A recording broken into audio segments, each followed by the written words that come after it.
திடீரென தேசிய கொடியுடன் மலைக்கோவில் கோபுர உச்சியில் ஏறிய நபர். ஐயோ கீழே இறங்குங்கன்னு பொதுமக்கள் கூறிய அடுத்த நொடி அலட்சியத்தால் பரிதாபமாக பறிபோன உயிர். புதுக்கோட்டை மாவட்டம் விராலிமலை முருகன் கோவில்ல திடீரென காலையில 7 மணிக்கு ஒரு நபர் கோவிலுடைய கோபுர உச்சியில ஏறி இருக்காங்க.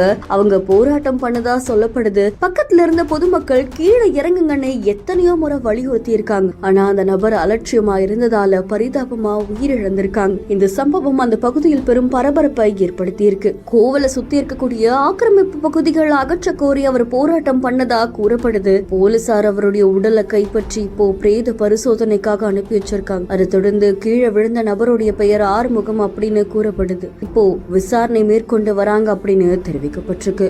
இந்த சம்பவம் அந்த பகுதியில் பெரும் பரபரப்பையும் அதிர்ச்சியையும் ஏற்படுத்தியிருக்கு.